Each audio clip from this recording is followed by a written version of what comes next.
Welcome back everyone to a board game review. Today I'm going to be looking at Harry Potter Talisman from the OP games. Harry Potter Talisman players either join forces with the Order of the Phoenix or become a Death Eater. They'll move on the board, doing challenges, collecting encounters, getting stronger, and finally reach the centre of the board in the Great Hall and confronting the Dark Lord himself, Lord Voldemort. Then, as an Order of the Phoenix member defeated in battle, or as a Death Eater prove their worth, the first player to do so wins.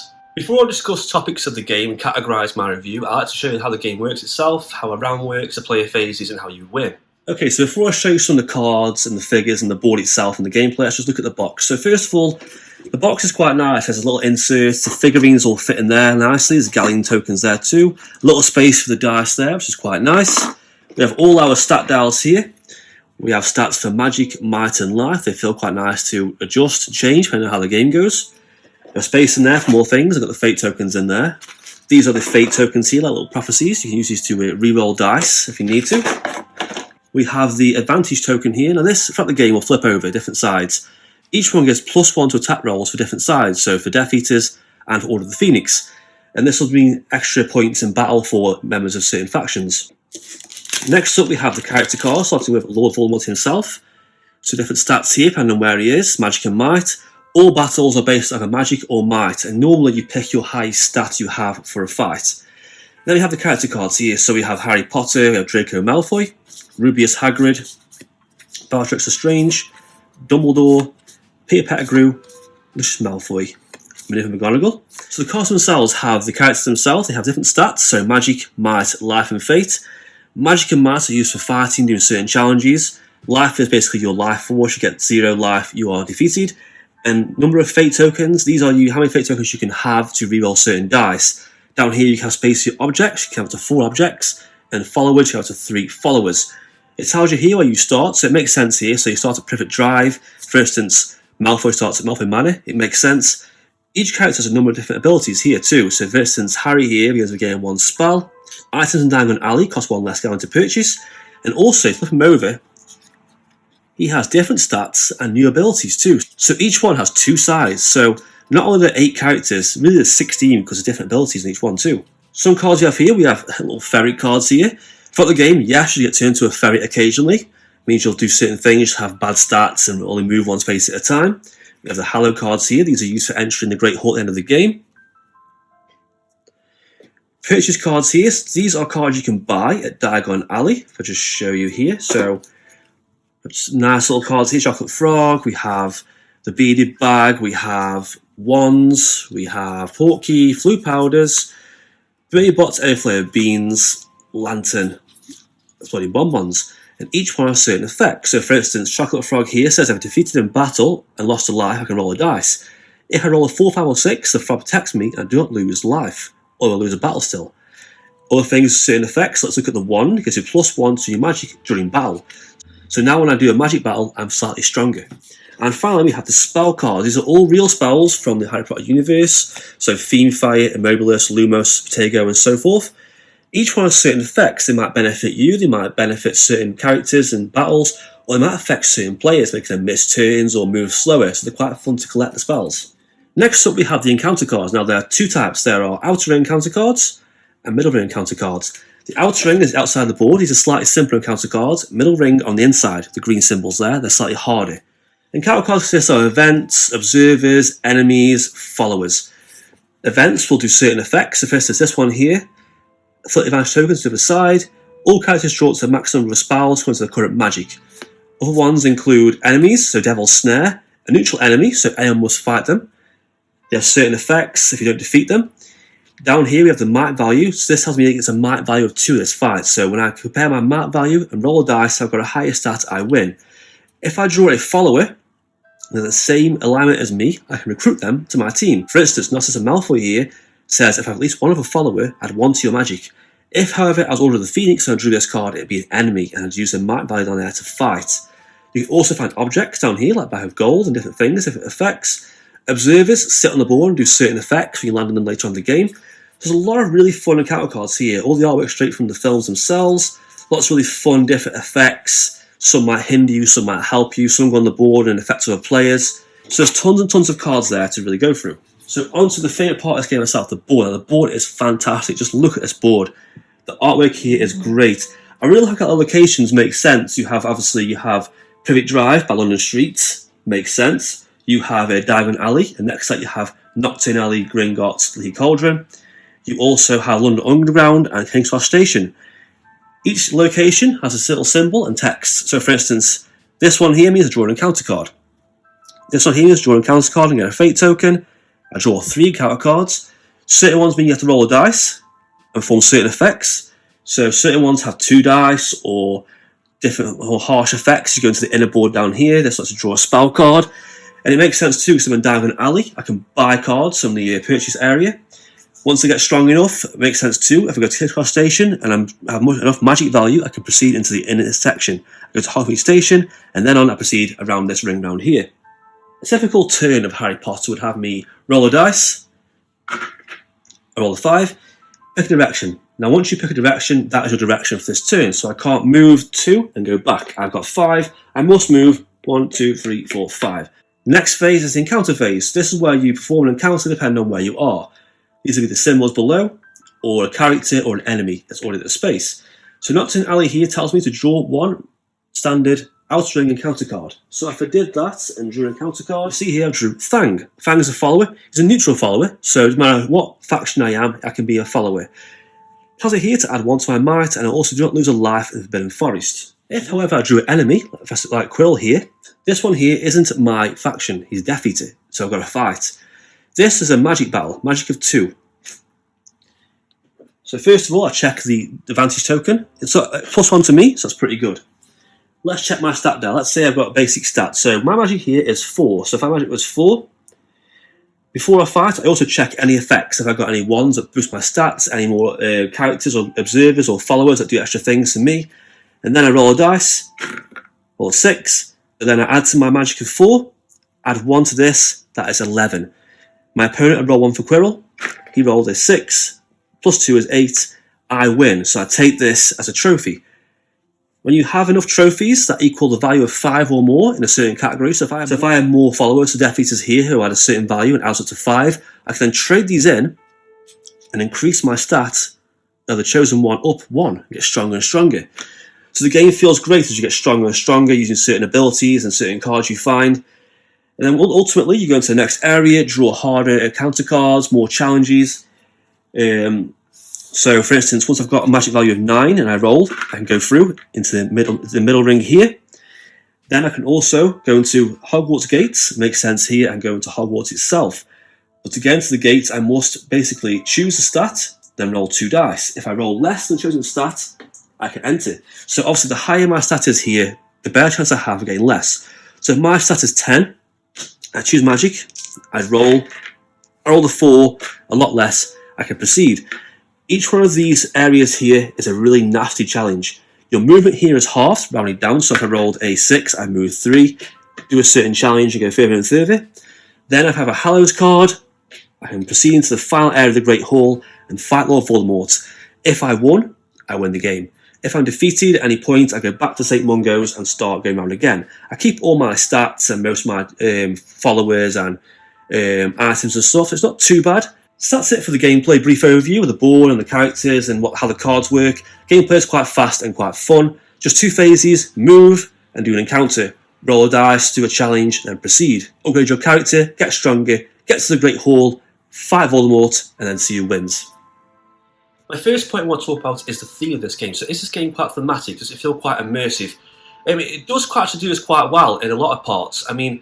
For starters, the locations on the outskirts make sense, being London, and certain locations you go to do make sense as well. So for instance, you go to the Diagon Alley to buy items, St. Mungo's Hospital if you are defeated, enter Hogwarts, which was go to King's Cross Station, and you can also do other things like if you use flute powder in the Ministry Atrium or the Burrow to enter into the Hogwarts grounds, you can do that as well. So each space does sort of make sense how you move, how you interact. So when you go to the Hogwarts grounds themselves, Forbidden Forest, you'll take chance, you might lose life. So if you go into the classrooms themselves, if you go into, say for instance, divination, you'll have to predict the dice roll to proceed forward.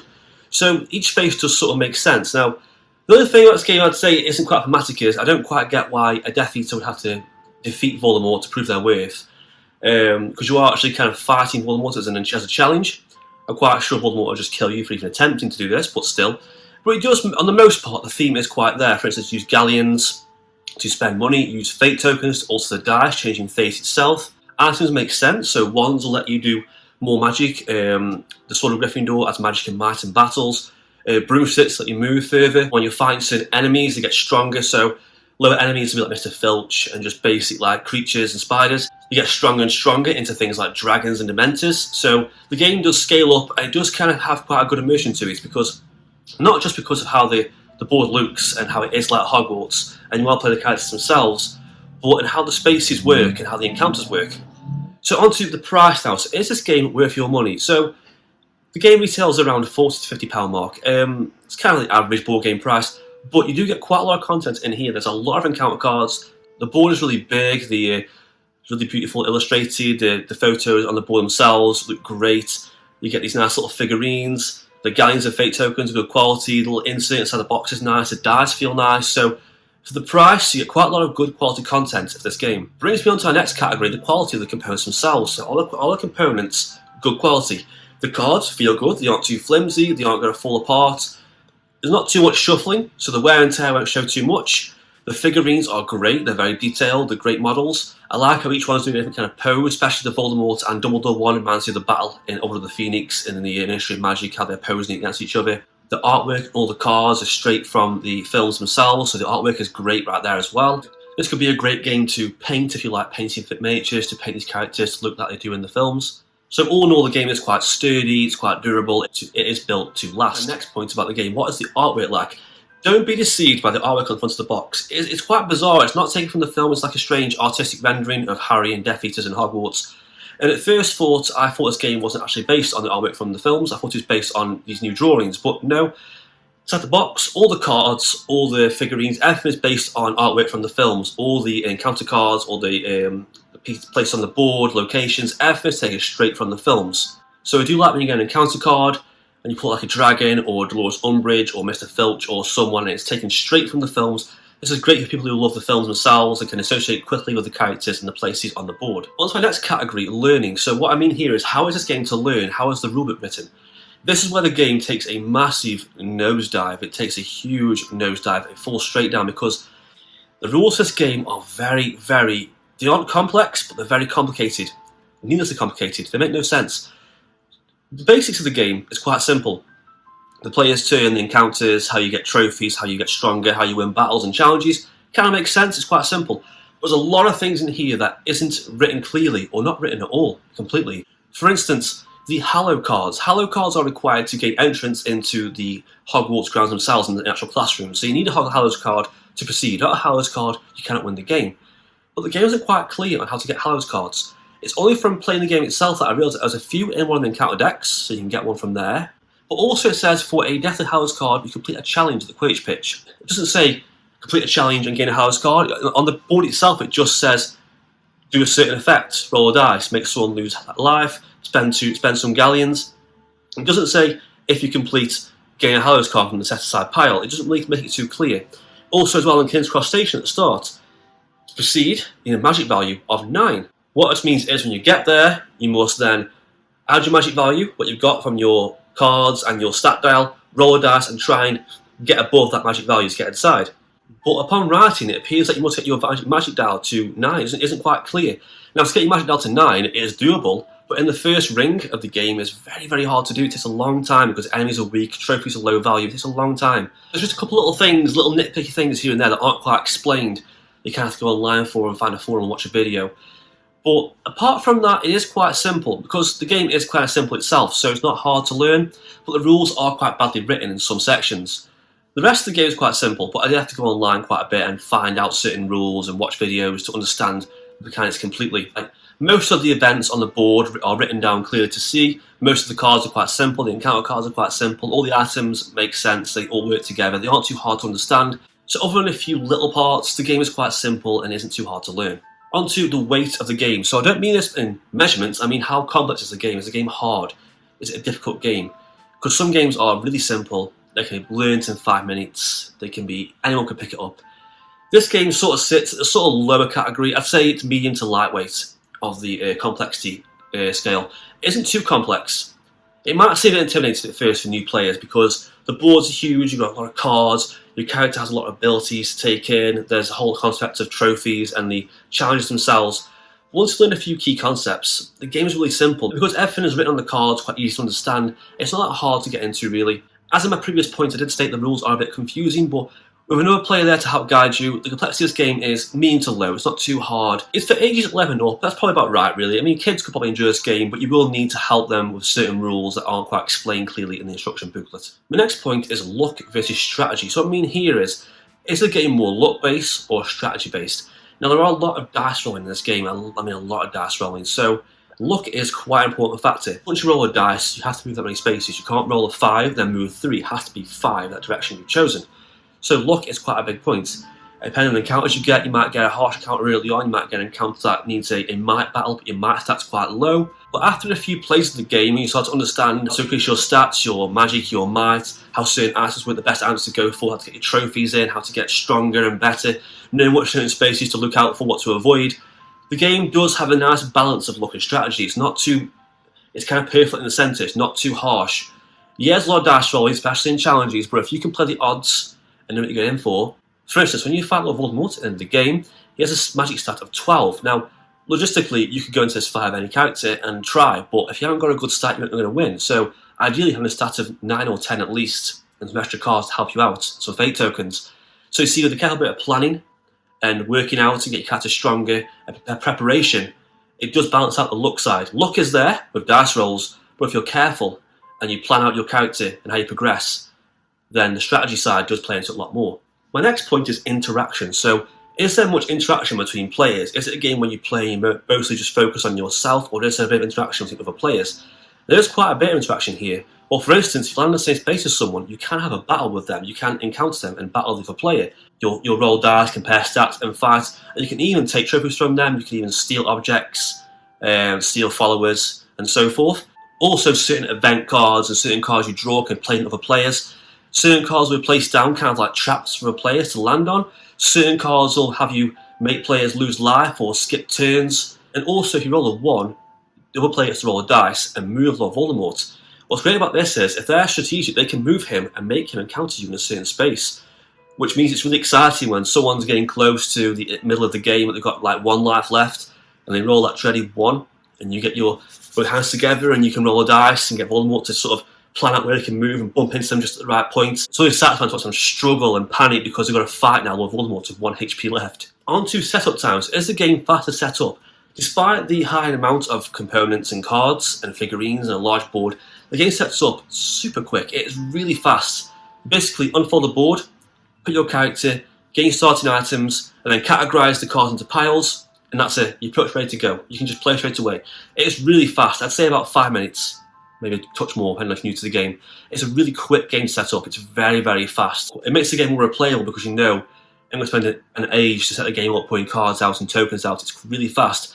Because the game does expand as you play. You'll put more cards down as you play. The board grows. You'll place observers and other characters will roam certain spaces that you've played. So the game starts off quite blank, but you'll add more cards as you go. This speed setup time is really, really quick. On to my next point, time between turns. So is there much downtime in between turns? Does someone have their go and wait a long time before your next turn? Because there's only 2 really phases, movement and encounter, turns are quite quick. You're only going to move, read a board, then draw a card, have a battle or play an event. It's really quite quick. The great thing too as well, if you are fighting someone in a challenge or an encounter, another player can roll a dice for you. So it's quite fun to roll a dice first and say you've got to beat this number and you get a really high roll. It's quite satisfying. You do feel like you're involved. Everyone's sort of doing something and contributing a little bit to the game. The time between turns is very low, which is really, really good. It's the length. So how long is a game of Harry Potter Talisman? For 6 players, I'd probably say about between 2 and 3 hours, depending on how good you are at the game. For 2 players, about an hour and a half to 2 hours maybe. This is because the object of the game, getting to the centre of the game and beating Voldemort, isn't that long when you think about it. It's just 3 areas and 1 final challenge. But getting there faster, getting your stats up and thinking, right, can I risk fighting Voldemort now, will reduce time quite a bit. If you do die, you are sent back to St. Mungo's, you lose a few items, but you can start carry on playing again. But other than that, the game isn't too long. It feels like just kind of right. It isn't too long, it isn't too short. It feels nice. But the thing is that because you're constantly trying to progress your character and race to the centre, and you might lose or you might screw someone over. You're playing with 6 players. and you're all messing with each other and fighting each other, it can make the game a bit longer. It's not too bad, but it is longer than most board games I've played. On to the replay value of this game. So, is this game quite replayable? Will you want to play it again and again? The answer is yes. Yes, you will. Not just because there's a huge board, lots of spaces, there's tons of encounter cards and items to buy and things to find and followers to recruit. Because you can have 3 followers and 4 objects, you have a combination of different things each time. You can have like a wand and a broom. You can have like Fred and George and Molly. You can have Hermione and Ron. So it's fun to have different followers and different stats each time you play. And also the best thing is, each character is completely different. Each character has a separate sheet, which are double-sided, and each one has different stats, different abilities. So if you pick Draco Malfoy, there's 2 sides to him. One side has different stats, different abilities, and the other side. So trying different characters out, different combinations, combined with the huge amount of encounter cards, means the game has a massive replay value. It's extremely replayable. The next point here will be the solo mode, but there is no solo mode for Harry Potter. I'm sure you could work something out for solo for this, which I want to try and figure out for myself. But the game is a minimum of 2 players, unfortunately, for that category. So that category is a blank category. So summary, my final verdict. What do I think of Harry Potter Talisman? This is a really, really good adventure encounter game. A lot of skill and planning combined together. It's really fun for people of any age. The theme is great. I love the board. I love how the locations look. I love the encounter cards. I love finding different things and going, oh, that's that from that thing. That's that from that film. I love finding different objects. I love trying characters out. I love getting stats higher. It feels good to get strong in the game. When you train the trophies and get stronger, or you get some nice objects and your magic stats gets quite high, your might stats really high, you feel strong. You feel powerful. You feel like, yes, I can do this now and get into the centre circle. But what I like of the game is it does scale. So the first encounters of the outer ring are quite simple, quite basic. The middle ring, the green encounters and the spaces get a little bit harder, so it does scale quite well. And the final section inside the castle itself is really, really challenging. Each room is extremely difficult to navigate. It's very, very tough. So when you finally do get to the end and you fight Voldemort and you win, it feels great. It feels fantastic. Everyone's racing together. Everyone's racing to get stronger and move around quickly, avoid Voldemort. If an enemy's on the board, it's moving around when you try and avoid it as well, and avoid certain spaces because you think, oh, no, this space sucks, or you might get turned into a ferret, you might skip your turn, there's certain funny effects. There's a lot of this game that I really do like. Aside from some confusing rules and badly written text and instruction booklets, the gameplay is really, really great. It's simple to learn, it's fun to master, high replay value, component quality is pretty good. I do wish the dice were a bit better though. They do look nice, but I wish there were more Harry Potter themes, had like a symbol on, or a phoenix or a wand or something, but it's a bit nicer. That's just a little nitpicky thing though. Other than that, the game is a really solid, fun experience. Now, I haven't played any other Talisman games before. I know of them, I know what they are like, but I don't really have experience playing them, so I can't judge this based on other Talisman games. This is my first experience with a Talisman game. From what I've read online from other people, this game is a pretty solid version of Talisman. It plays a bit faster than Talisman, a bit quicker. So all in all for me, this is a really solid game. I'm going to give this game an A-. And that is it for my review of Harry Potter Talisman. If you have any questions about this game, comment down below. Other than that, like and subscribe, and thank you for watching.